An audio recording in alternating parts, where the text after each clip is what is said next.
Okay, welcome everybody. My name is Jennifer, and I'm hosting. Uh, I'm going to introduce our presenter today, Marni Reven. She's going to be doing our lecture tonight. Aromatherapy exists in holism. So Marni's a master's prepared registered nurse with over 30 years of experience.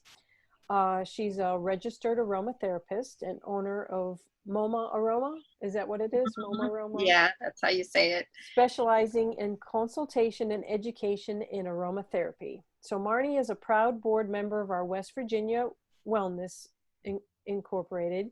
She also serves as a director on the board of the Alliance of International Aromatherapists and their research committee. So finally, Marni is a nursing PhD student at West Virginia Yes, University, student. right?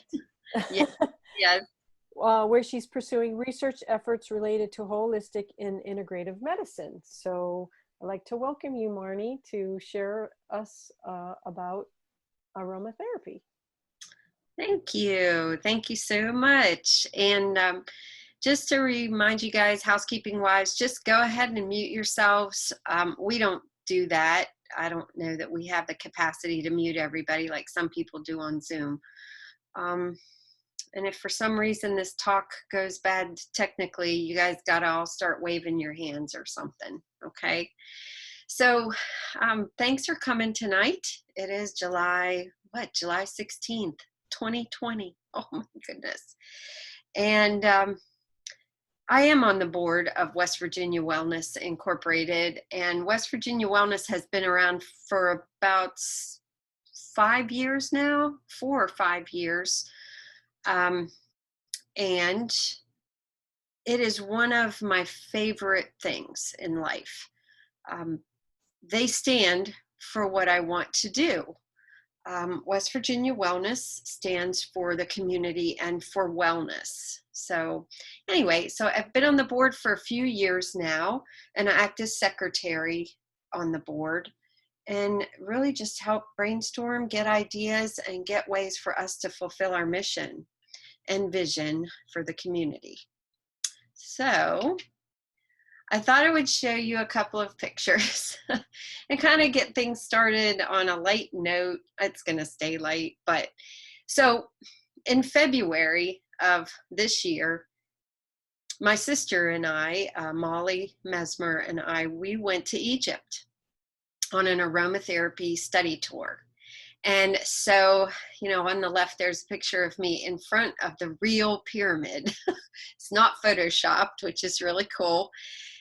And riding a real camel, yes.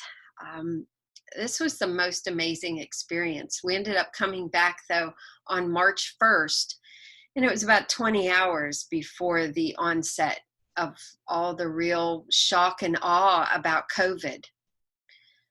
Little did we know that we were coming back to the world that we're living in right now.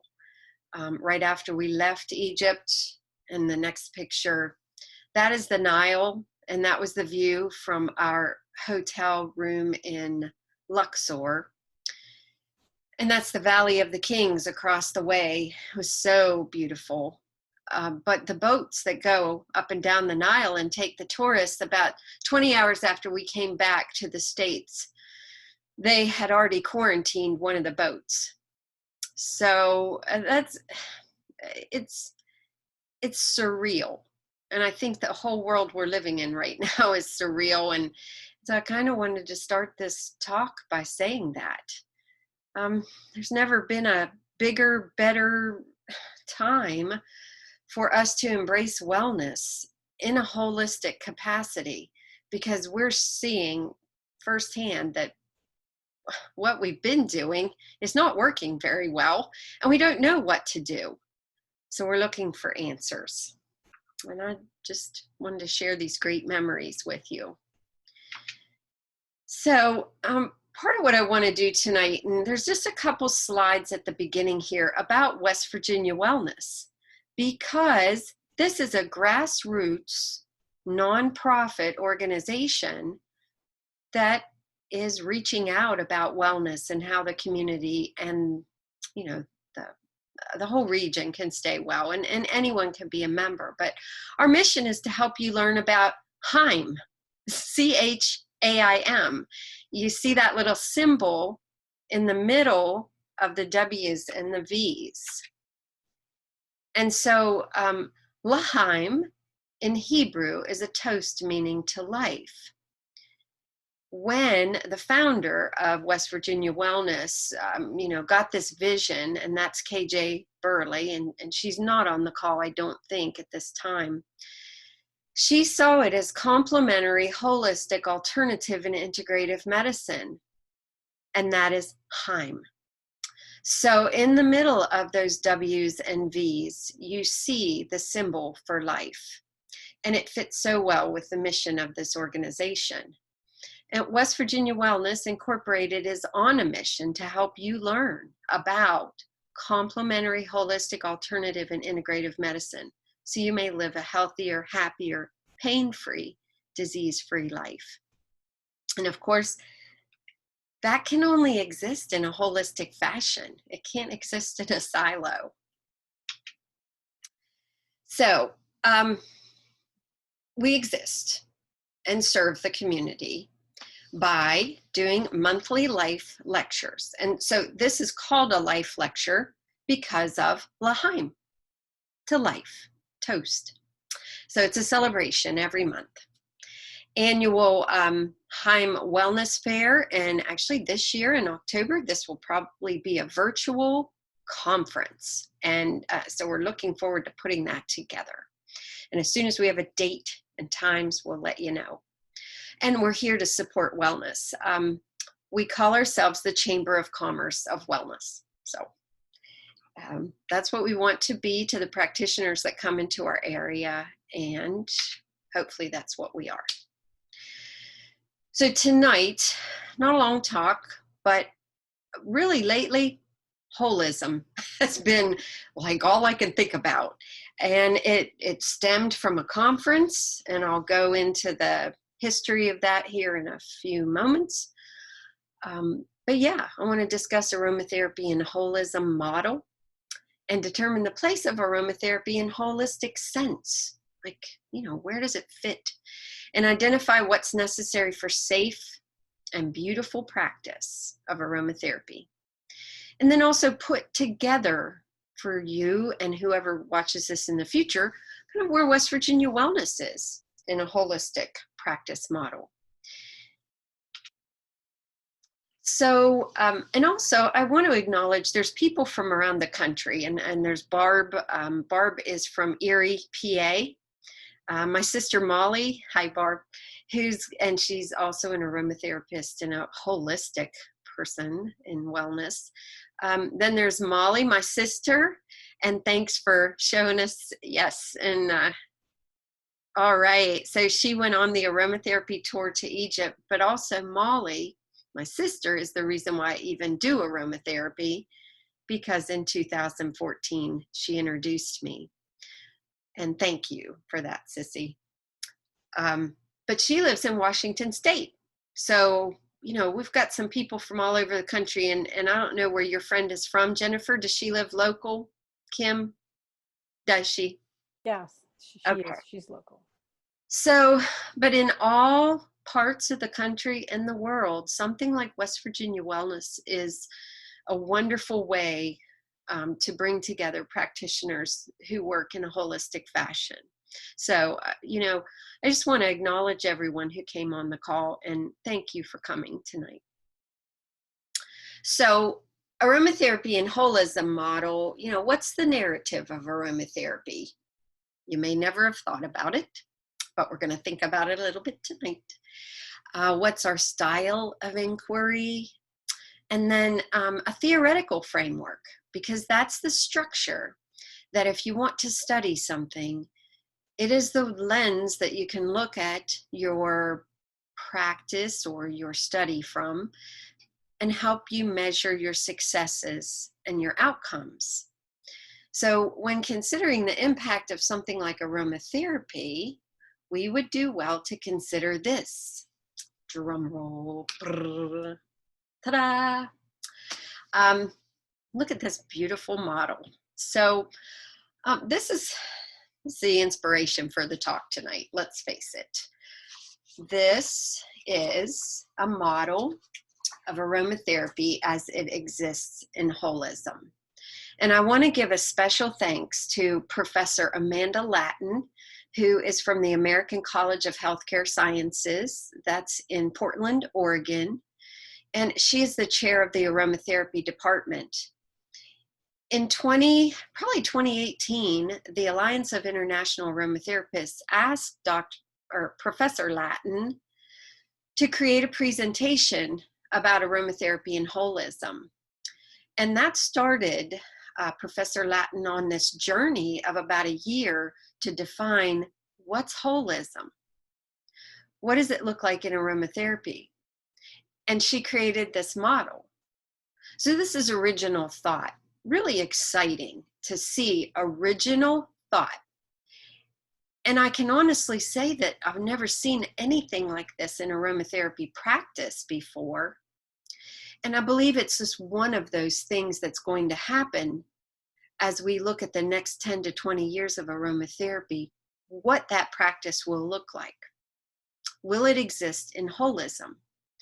And I really believe that it will. So this is a published model. This was published in the winter 2019 edition of the International Journal of Professional Holistic Aromatherapy. So it's not a deep, dark secret. However, this is trademarked, and it's for use only by asking. Well, it's not even trademarked, but it is for use by asking. And so I do have permission to talk about it, and permission to expound on it, at least in a way that hopefully we can do that tonight. So I feel privileged to do that, to work with somebody like Professor Lattin. So at the middle of that model, you'll notice there's a whole person. And that whole person being considered is, the body, mind, and spirit, worldview, lived experience, culture, and prior knowledge. And when I think of the people who are on this call, at least, and hopefully people who watch in the future, they'll say, well, yeah, I get that. We need to consider the whole person, whether or not we're working with them with therapeutic drumming, or we're working with them as a midwife or a massage therapist or as a Feldenkrais guru. We have to consider them as a whole person. So at the center, that's where it is. Now, there are rings in this circle, but according to Professor Lattin, those rings are not closed, and they don't express anything at the beginning, middle, or end. It all goes together, okay? So I want to explain that a little bit. The next thing that's on that ring, and I kind of flip back to it, those real colorful things that come next are the pillars of health. And I think that nobody would be surprised that these are a part of holism, right? When you think of holism, you must consider that without the presence of sunlight, fresh air, clean water, nutrition, sleep, relaxation and stress management, internal and external environment, we've got to consider them, and then exercise and movement, that it doesn't matter what we do for the people who come to us, for ourselves or for our family. Our isolated interventions are not going to do much. So kind of just a reminder that yes, I believe we all function under the pillars of health, and would agree that this is a part of a holistic model. And let's see. So where does aromatherapy fit in holism? Well, and I'm going to back up just a second again. In the model, It is not at the center. It is not even one of the pillars. And I love this because this is the proper place for it.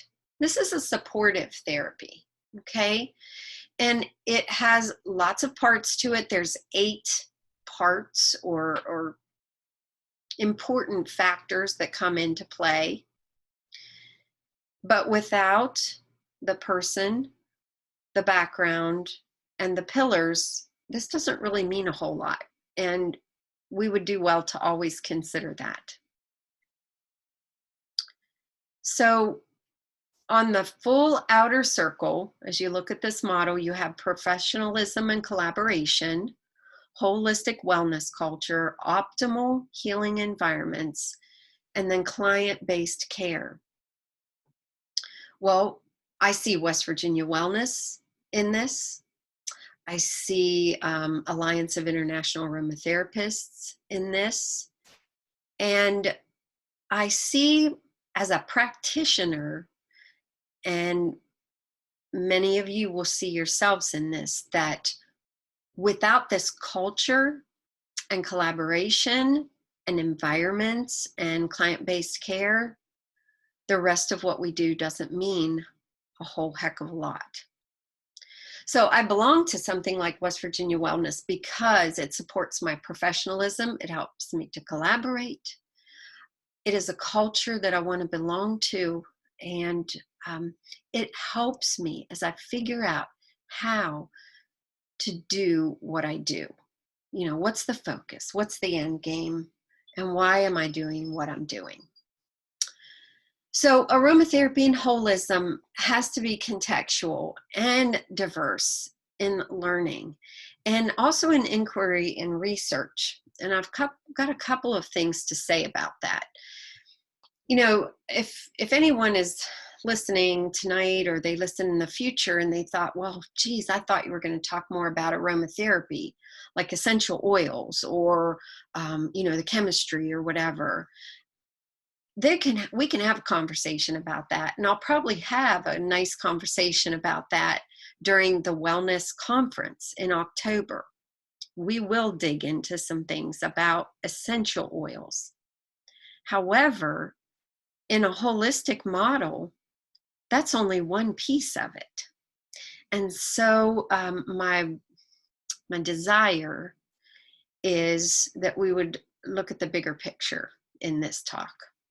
So there are levels of education in aromatherapy, certification, you could say, in most cases, though at the American College of Healthcare Sciences, which I did not write there correctly, sorry, they do have actual true degrees in aromatherapy. But to begin with, if you need the basics, there is a term specialist. It's a new term that was coined by an American school, and it just describes 50 hours of very basic education about aromatherapy. Where would that fit? Well, if you want to work with your family, if you want to do self-care, this would be the place to begin. Not a lot of money, and not a lot of time, but to be a basically safe person with aromatherapy essential oils, this would be the place to begin. Then we have certificate, which is 200 hours, and then about 40 hours of anatomy and physiology. This gives you a certificate in aromatherapy and allows you to blend things. You could actually blend and maybe formulate some things safely. Clinical, minimum of 300 hours, and this would be somebody who is in healthcare, has another degree supporting that, most likely, and actually works with healthcare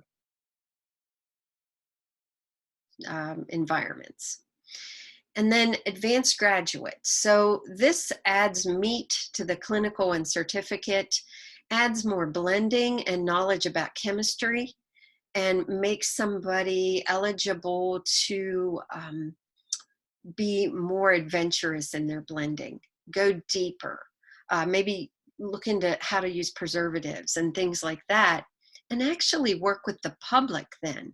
safely, because we have a duty to the public not to harm them with things that we blend or things that we think are effective, but maybe it's only anecdotal. We need more. We need more behind us.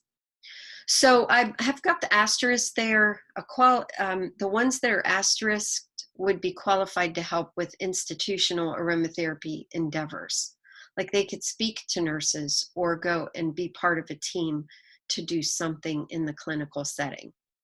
But other than that, it would be presumptuous to think that just buying an essential oil or selling an essential oil would make us qualified in a holistic sense to work with aromatherapy, okay? In anything other than our own personal capacity. It's important to look at the research, and several places to go. They're listed here. Just read through them. But to belong to a place like the Alliance of International Aromatherapists gives you a database of research and also a community where the latest and greatest is talked about how is this going to mesh with health care in the future. The Aromatherapy Registration Council is the registering body of aromatherapists and could be likened to like the registry body for registered nurses or other professions that need a registry. It's not as serious as nursing. However, it does give us a standardized test and at least an entry level, this is what we know. So if that makes sense. And if you can ask questions about that later if you want.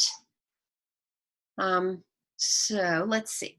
So moving on, a couple more of these outer circle here. A holistic support plan, practitioner self-care, and integrative theory. So as I said, I'm borrowing a lot from Professor Latin at the American College of Healthcare Sciences. But a holistic support plan means that we do not simply give somebody something, that we actually look at them as a whole person, we consider all of what they are, and then we work with them. Practitioner self-care always has a place in it. I think that listening to some of the webinars that have been up here lately, Kathy Salatino, who talked about, what did she talk about? How to optimize your health, awareness of the things that support. She did an excellent job with showing us that, you know what, you can't take care of other people if you don't take care of yourself. And then integrative theory. And I didn't get to ask Professor Latin about this, but I believe it simply means that the theory that we would look at our practice through would integrate many different things, all of these circles on the outer sides here, okay? Not simply chemistry of essential oils, but intuitive knowledge of essential oils, traditional knowledge, and then how they're applied, topical, aromatic, internal. They all have a place. And that would be part of integrative theory and practice. So part of being holistic means that our practice is very therapeutic. And so aromatherapeutics is a term that it's interesting, and it kind of describes an important part of what aromatherapy is and what it isn't. So it's pleasant. It never stinks. Please don't think that sometimes herbal medicine does stink and it'll work for you. However, aromatherapy, that's a tough sell. If it doesn't smell good, what happens to our bodies? Heart rate goes up, stress goes up. We have an immediate reaction to things we don't like. If it stinks, like my son just came in from work and his boots stink, okay? Bad. You can't make that good for me. But pleasant, what happens? Heart rate usually goes down. We smile. We lean in, so that's therapeutic. And that's aromatherapy. So this isn't to be like meshed with herbal, though plants have a place in it. Okay, so there's something that it means something. And therapeutics, it's about preventing and combating disease and alleviating pain or injury. Okay, it's inclined to serve. And that is what we do. Why are we doing this? We're almost 100% inclined to serve families, friends, ourselves, and the world. Couple more of those balls on the outside there of the aromatherapy place. Sustainability, essential oil quality, and safety. So sustainability, I put those bottles down there for a reason, because how much essential oil do we actually need?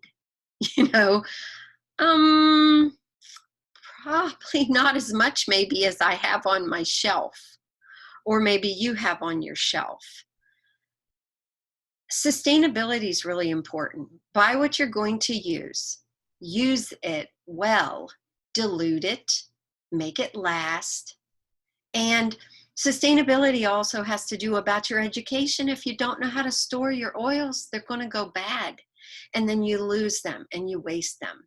And they're very precious. A lot of plants went into making every drop of that oil. The other thing is about sustainability, and I got an herbal-gram the other day. It comes from the Herbal Association that I belong to. And they said that recently lavender is very adulterated. What does that mean? Adulteration means that they're cutting it with something. That could be, now lavender is heavy in linalool and linalyl acetate. Those are two components that make it very nervine, calming.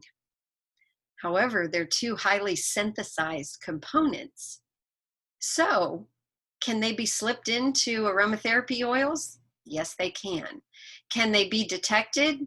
Not always. So it's not always about a pesticide. It's not always about something that's wrong.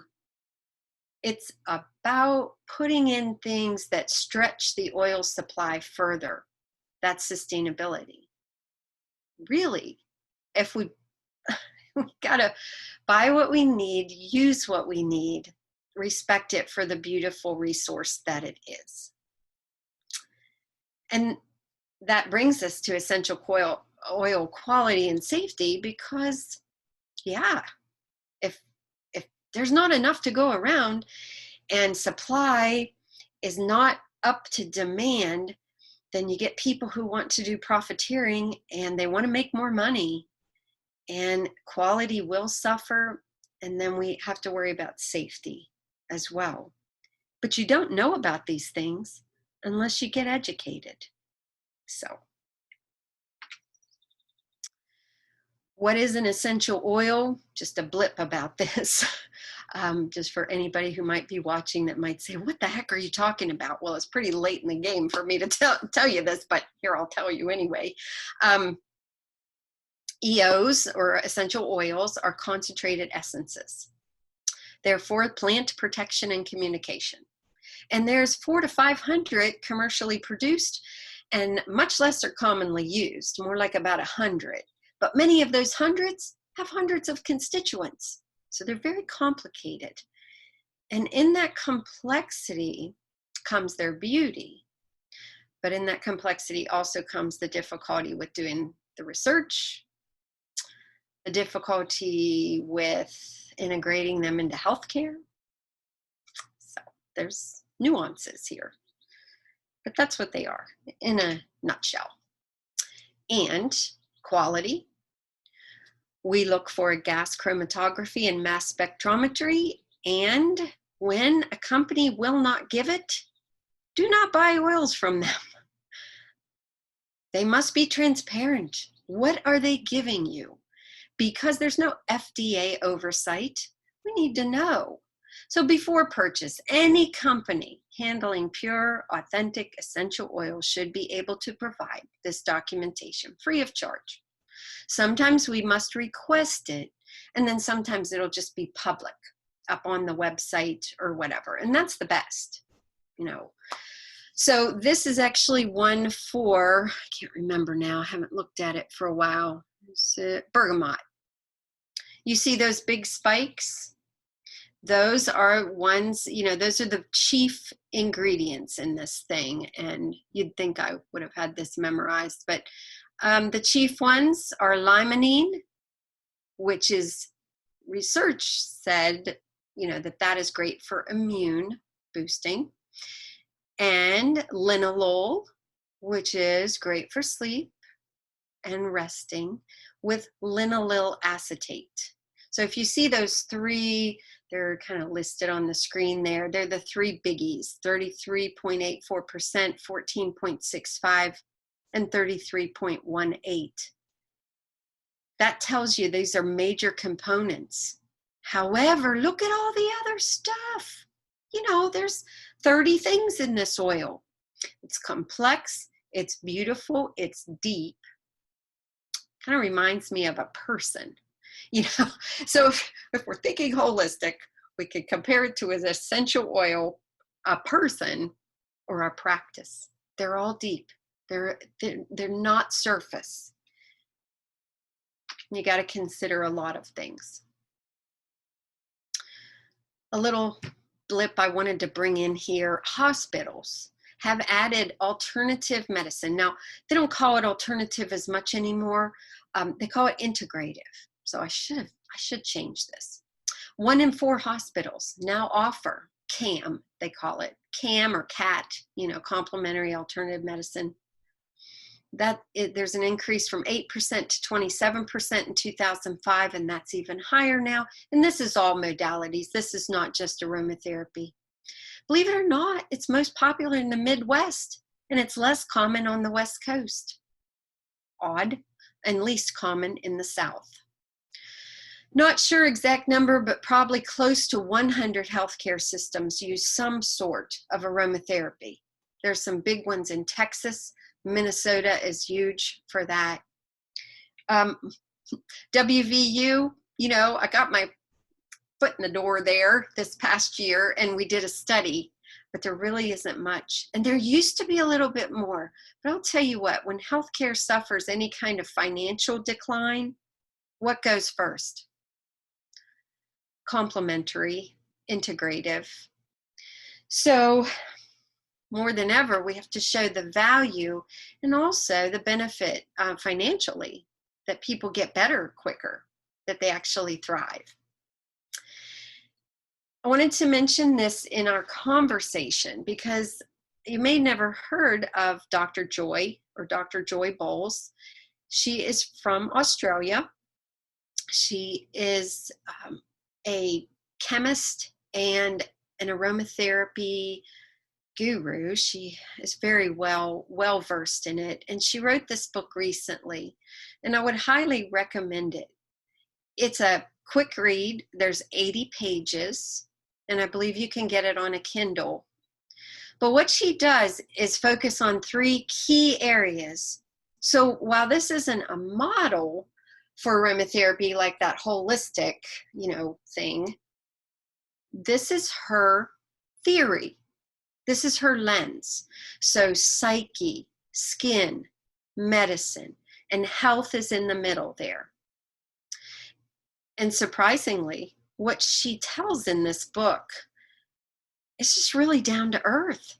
She tells it like it is. If you want to use an essential oil, like just to absorb it by smelling it, how much education do you really need? Not a lot, really. But if you want to begin to put it on the skin of your child or your mother or, you know, whoever, or you want to use it as medicine, which is more internal, then there's much more that needs to be done.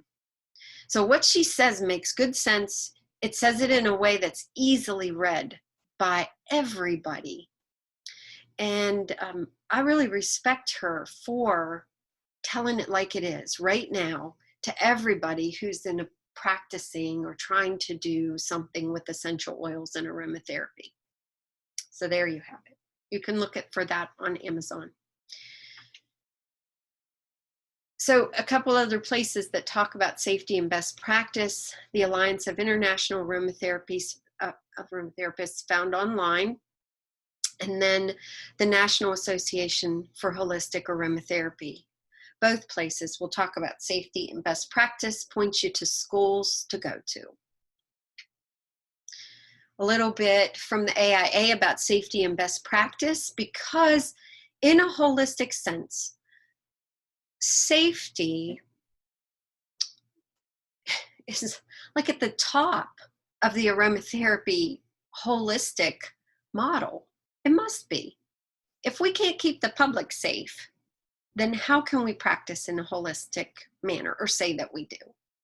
So safety and best practice are the keystone of the AIA. They encourage us to use high quality essential oils and the correct dosage, dilution, duration. Yeah.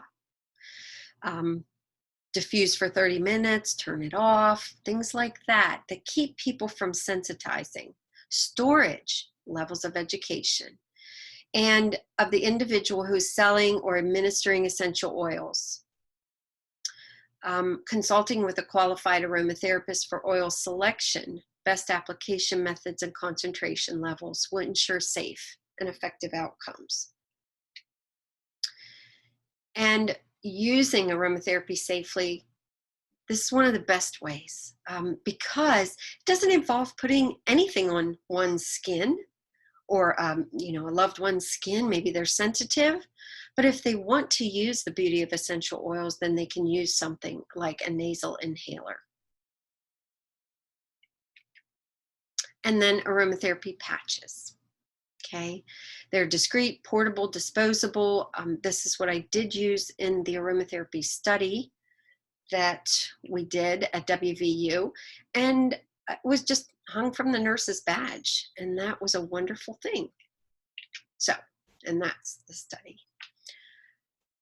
I don't want to go on and on about that.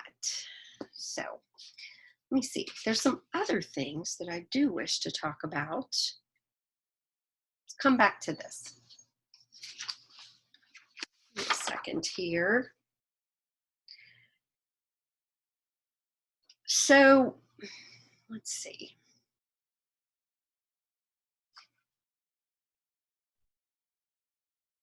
Rings. Sorry about this.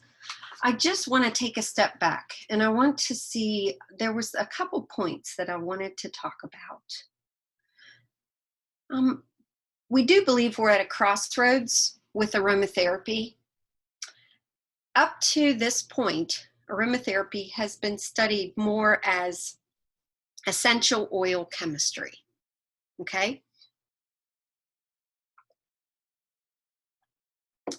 And study of essential oil chemistry is really important. However, in order for us to do this, I believe we need the research about the essential oils. We need to take care of ourselves, do things safely, consider quality, sustainability. We need to learn and learn in context. I love that it's contextual. Time of your life, how are you going to learn, whether it be online or in person? Holistic. Not simply handing somebody an oil or saying there's an oil for that, but considering that whole person and what place does it play in their lives, okay, at the moment. So I'm going to wrap up that aromatherapy exists in holism in organizations like West Virginia Wellness. And some of the benefits of membership, you can support your healthy community, You could do this in your own neck of the woods too. It could be in Erie, or it could be in Port Angeles, Washington, or wherever you happen to be. But you could also support West Virginia Wellness from wherever you are, because we do stuff that is national. We do these, and you can tune in from anywhere, and so can the people that you love. So membership's open to all who, extra "the" in there, who support the mission to help themselves and others live a healthier, happier, pain-free, and disease-free life. So at this point, I would like to get out of this, and I want to show you the website for West Virginia Wellness. And I hope everybody's doing okay out there. Let's see. Whoops. You know what? This Google stuff is kind of funky. Let me exit. Okay, you're still with me. All right, I'm going to take you here.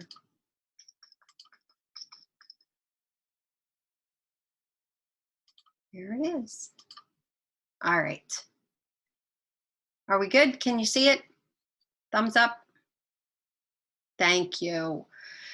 All right, so this is West Virginia Wellness, and there are many, many likes. But this is where these videos are going to be housed too. So if you want to go back and watch it again, you want to refer to it, you want to ask somebody what they think, or invite them to come watch it. You know, people like Kathy Salatino, I believe her video is still up here. Now, this may not always be, guys.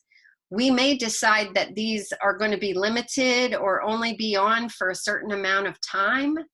But for the moment, these are up for grabs, and not to download or anything, but they're up for grabs to watch again or to share. So I want to encourage you to take advantage of that now, you know, before the times change, because they will. All right. So lots of archived good stuff on there. And then over here on the side, if you would want to sign up and become a member, you can actually use the document that's in here. Oh, no, that's not it. Well, where's my documents? Oh, see more. Look at that. Ta-da, ta-da.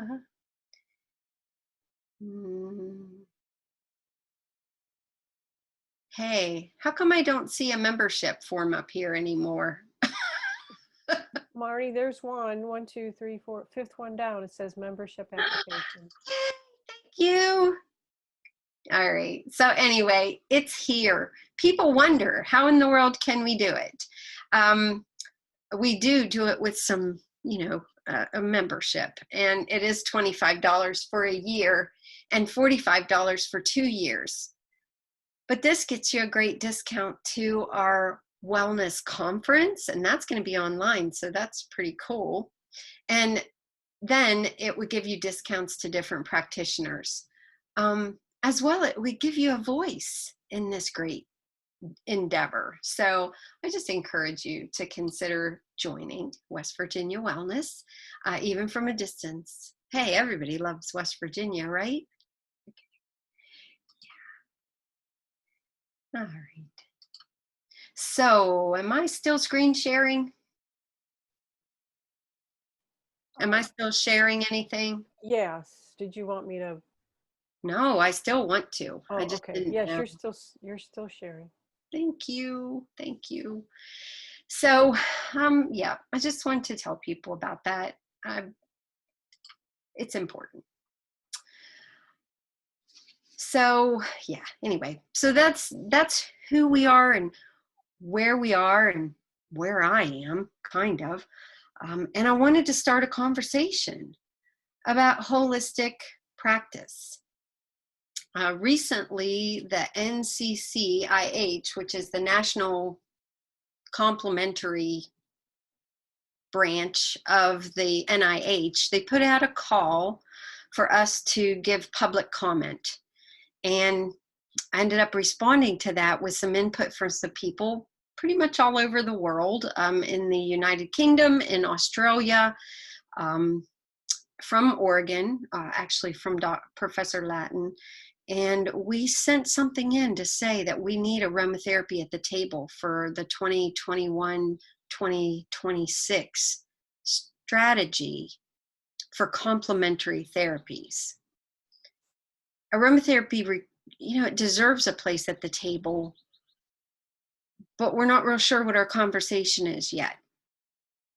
Certification, education, and having a unified voice would help to bring aromatherapy into a place where it could be used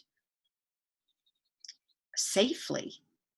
I mean, anyway, there's just a lot to think about, and so I hope you've maybe gotten something out of this tonight and enjoyed listening to it. I feel like I'm rambling, and but there you have it. I'm done. If anybody has any questions, you're more than welcome to chat them in the group chat on the side, Yeah. or just unmute yourself and ask questions. Yes, please. I have a question. My question is, what kind of I use essential oils, and I use them liberally with my family and stuff, and my animals. And we've never had any reactions. I was wondering what kind of reaction a person might get into. Well, there are quite a few. And actually, since my sister's on, I think I'm going to let her answer that. Molly, Okay. if you mute yourself and just kind of share your experience. Hi, everybody. Can you hear me? Mm-hmm. Okay. So, yeah, I too have used essential oils quite a bit, and I really didn't have a good foundation when I first started using them. I kind of thought more is better, and I ended up getting sensitized. And what that looks like to me, sorry, dogs want to get in the way now too. What that looks like for me is I broke out in a rash. I just started itching. And so as a result, most of the essential oils I can't use topically anymore. Aromatically, inhalation, I've had no problem. And I'm a massage therapist. I do use it on clients, and because my hands get washed as soon as I'm done, I've not had a reaction using it. However, on myself, especially in skincare, face stuff, because that's where I was using it, was on my face and in products that I was using. I can't. But that doesn't limit me. That I'm still able to enjoy the aromatic properties and still get the benefits just using them aromatically. So that's my experience with kind of overdoing it, is my body just had enough and let me know. So I don't know if that answers your particular question, but that's my experience. And it wasn't meant to answer the whole question, but thank you for sharing your experience, because unfortunately it is quite common. I wish it wasn't. And so what I'm going to do is, there's two sites. There's one from the Atlantic Institute. I believe they keep a database of reactions, and the Tisserand Institute, actually, they they can link to that as well. But as aromatherapy has become more and more popular, which it's so popular and people love it, and I love it, it's changed my world. There's been a great increase in reactions to it and concerns over safety. Yeah. So I'm really glad that you've never had that experience, and I hope that you continue to use it safely and effectively for your family and for yourself. That's wonderful.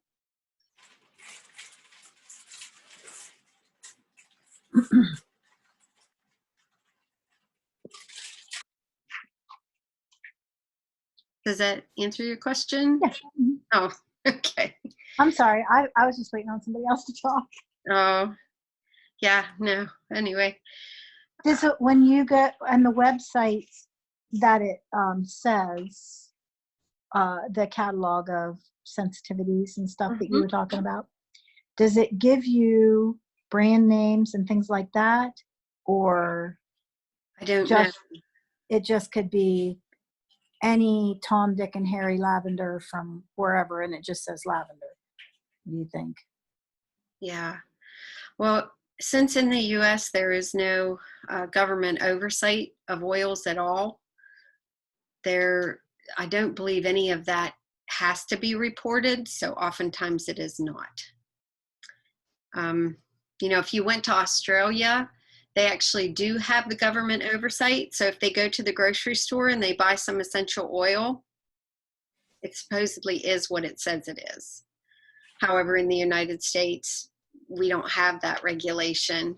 And so if you can go to a grocery store or a GNC or whatever, and it can say 100% essential oil, and Right. it doesn't have to be.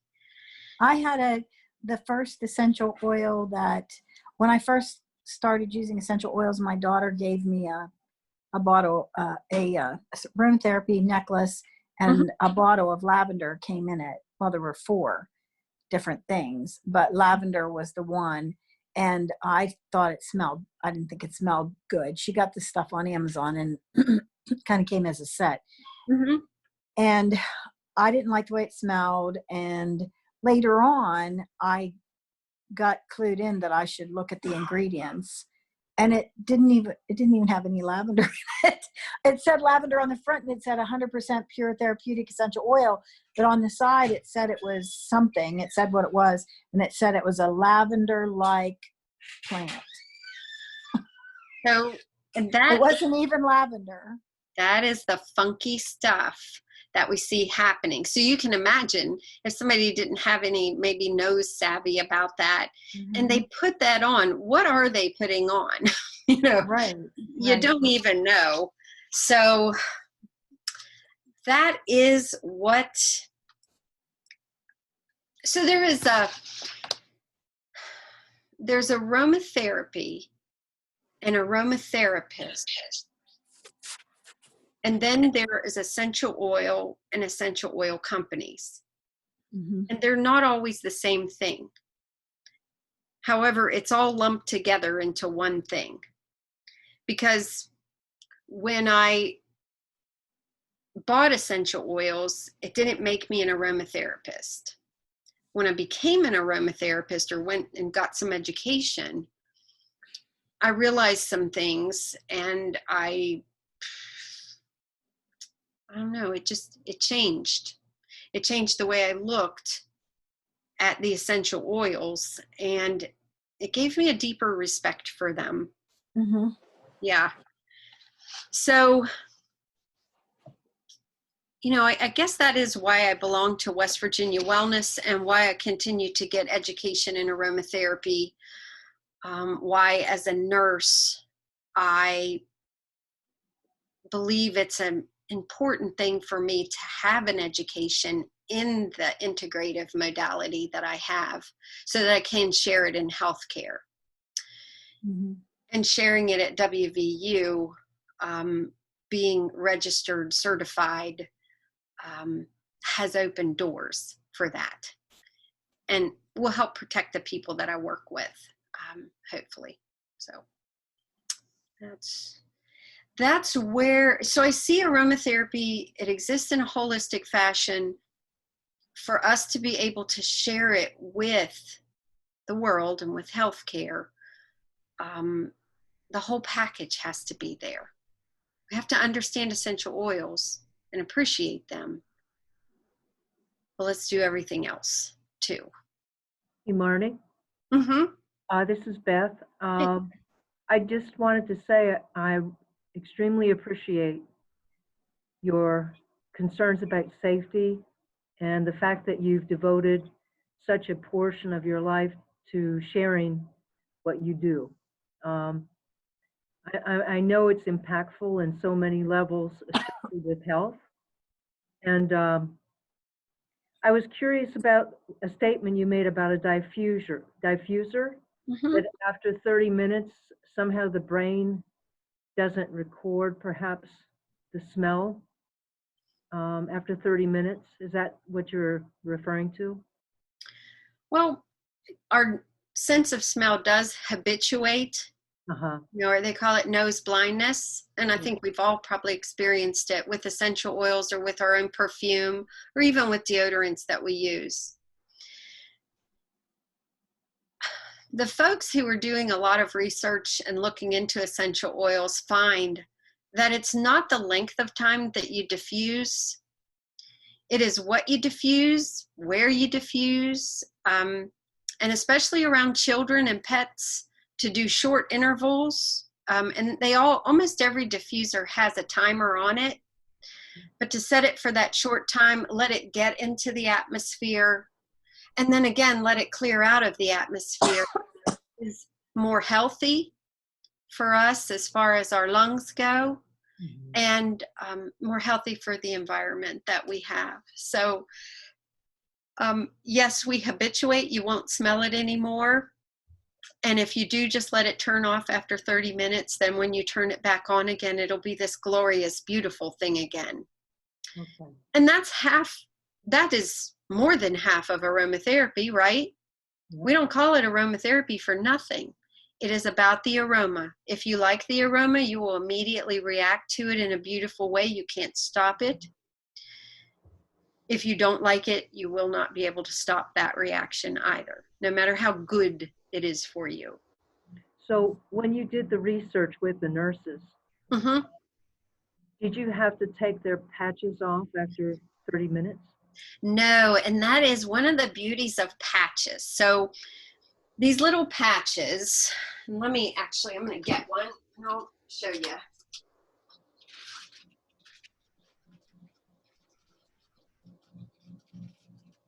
So this is one of the patches that I've gotten. This is Jody Bagling's company. It's called Quella now. But these patches come from BioEase or BioS, if that's how you say it. This is impregnated with just a drop and a half of oil on a backing that helps it to release slowly.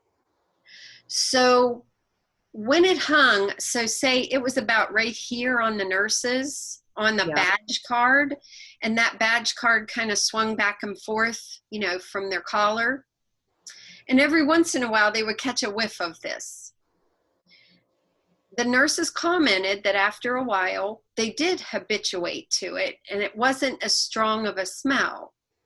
But then once it kind of sat there and it wasn't moving around, and they caught another whiff of it, they really liked it. So it is almost like diffusing intermittently, because it comes and goes. The clothing will either be over it, or you turn your head and then you'll turn your head back. But what it allows in a setting like healthcare is it would allow me to I would actually put it on my chest, because it's got approved backing. I can't think of who approves it, but anyway, it's safe for the skin. Put it on. Never, the essential oils don't touch my skin, but then throughout my shift, like in nursing, I can smell this lovely lavender, and nobody else can smell it. Where if I diffused it at the nurse's station, I impact everyone. And that's not a good thing anymore. There's a lot of indoor air quality laws that we have to work with, through, and in. But Beth, I appreciate your question, and I hope I've answered it. Yes, you have. Well, and I do believe that the patches do work to do an intermittent or occasional, but we do habituate to patches as well. Okay. But it is a safe and private way for us to do that. And I do like them for that. Thank you. Okay. Yeah, it works. It works. So just when the nose blindness, that would just be your olfactory nerve. You would still receive, like say if I was diffusing through the night, which I do a lot, I would still receive the therapeutic benefit that I'm trying to get. And my diffuser is intermittent because it runs all night. But it's just because my nose doesn't smell it, I'm just clarifying. Just because my nose quits smelling it, I'm not really getting less therapeutic benefit. What do you say to that? Well, what's your reaction to that? So what people are looking at in aromatherapy research is a couple of things. One of them being what is happening when we do smell. And I described that in the heart rate's going down and it's relaxing me and I'm feeling better because I smell this beautiful lavender or sweet orange or whatever it is. The other part of that is what's still being studied and is not well understood at all, is what is actually taking place in us if we have a continual steady stream of something. Is it acting like a powerful medicine? And if it is, how is it doing that? And those are the questions that are currently under study in the aromatherapy community. Mm-hmm. And I hear what you're saying, and it sounds to me like you're deeply interested in it because it's a phenomenon that you see in your life, that it helps, yeah. Right? Mm-hmm. Yes. You stay healthier, live a better, stress less, sleep better, right? The whole atmosphere is better. And the research that's going on is about that. And we want places like the NCCIH to fund research like this. Mm-hmm. We want to be able to use it medicinally in healthcare without a big fight. And the way that the aromatherapy community sees that happening is for us to be well educated, scientific about it. And that doesn't mean to throw out our intuition, but scientific, looking at the chemistry and then looking at holism as well. Like, I know it works. Look at the reaction of the person. That's empirical. We get it. It's wonderful. It kind of gets our foot in the door in helping people in healthcare, but it's not enough. So what is that happens when you diffuse in your house? What happens after you quit smelling it? What happens to the lung tissue when we do a steam inhalation, with 1 drop of essential oil? What happens? What happens when we use it as a suppository? Because people in Europe, that's real popular. Mm. And what happens when we put it in a capsule and we swallow it? The pharmacokinetics of these things are what's under study right now. So, it's wonderful. You're a nurse. You love aromatherapy. Consider looking at it in the bigger picture. I guess that's what I want to challenge people to do with their aromatherapy, to love it, live it, come into the bigger community of it. Thank you. I'm so glad you're here tonight. Well, we've had some miraculous results in different areas that I don't really want to talk about publicly, just on certain things, where I would have this issue and I'm formulating my own mixture on this one acts this way, this one acts this way, and this is what I need. And then boom, it works. And so it's actually, for me, a physiological situation. and that I know they're anecdotal, anecdotal to me. And I'm interested in learning, because being a nurse and having almost like an instinctual drive to know why, the pathophysiology of disease and the reverse of what happens to the body and how it responds to chemicals and medicines and things like that. I'm very, very curious about that stuff. My little things that I do here are just like, well, this works, that works, this works, And so, yeah, but I don't have any kind of, I'm the type of person that you can't, if somebody tells me they went to the doctor and I say, what did he give you? They've told me they have a problem. What did he give you? Oh, I don't know. I'm just like, what do you mean? I don't know.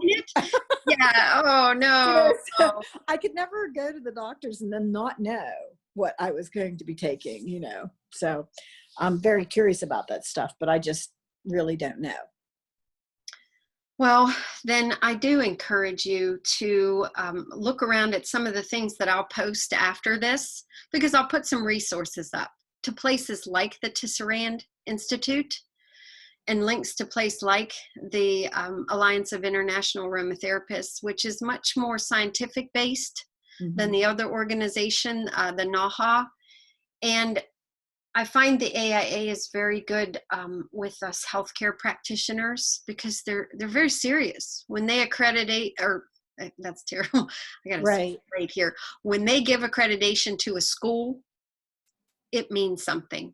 When you see a school on their website, and so yeah, people like you are the people that I do want to reach. Your healthcare professionals, essential oils. Let's take it to the next level.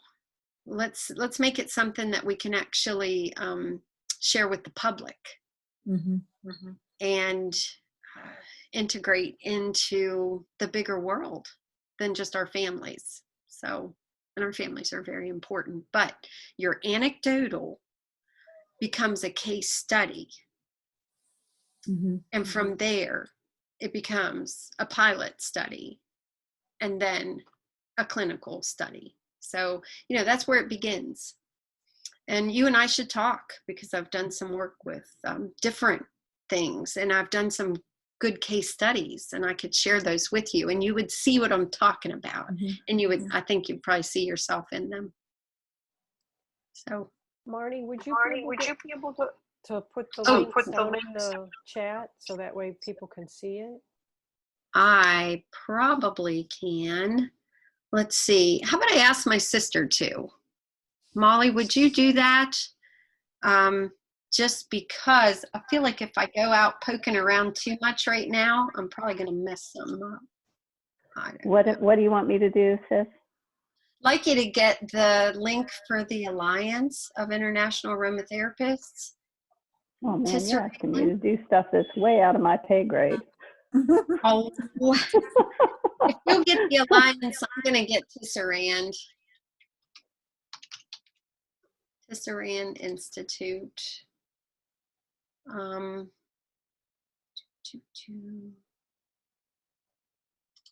we go. And it's just tisserand.org. But have you ever seen a big book, Kim, called Essential Oil Safety? No, I don't think so.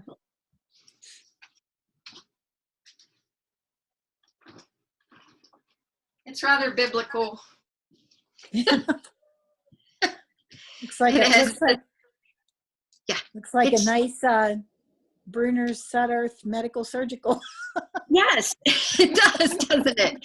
And yet this is the reference for all, well, it's referenced in almost every research study. So these guys don't just say, well, we just like essential oils. Nah, they dig in and they say, here's the reality of essential oils, and here's all the different types and all this.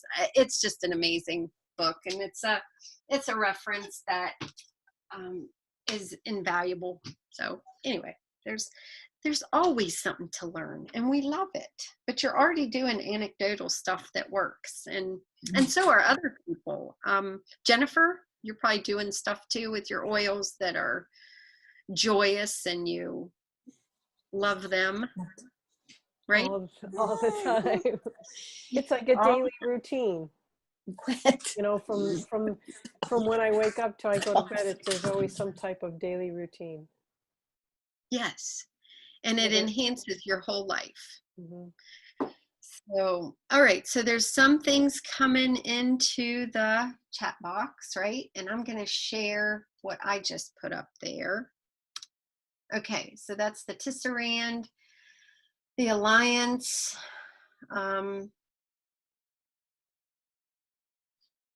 And then Aroma Head Institute is where my sister and I went to school. It's where we started online. They're very friendly.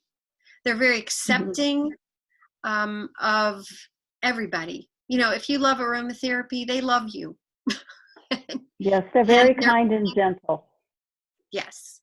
And so it's a great place to explore. And there are some free offerings there that you can just kind of get, I don't know, get a start, but it's cool. Well, we should stop recording. Let's stop. Enough. Look in the chat box. Take us out though, Jennifer, if you would. Tell people, give your end of the thingy little blurb there. You're muted. You're muted. Unmute. Okay. So I wanted to thank you, Marni, for sharing with us, and I appreciate everyone with their questions. And I just wanted to say that we will be having an August lecture. I thought I had the date. Uh-oh.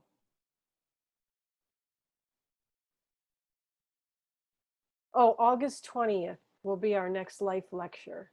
Same time, 6:30. So we'll make the announcement when that time comes. So, all right.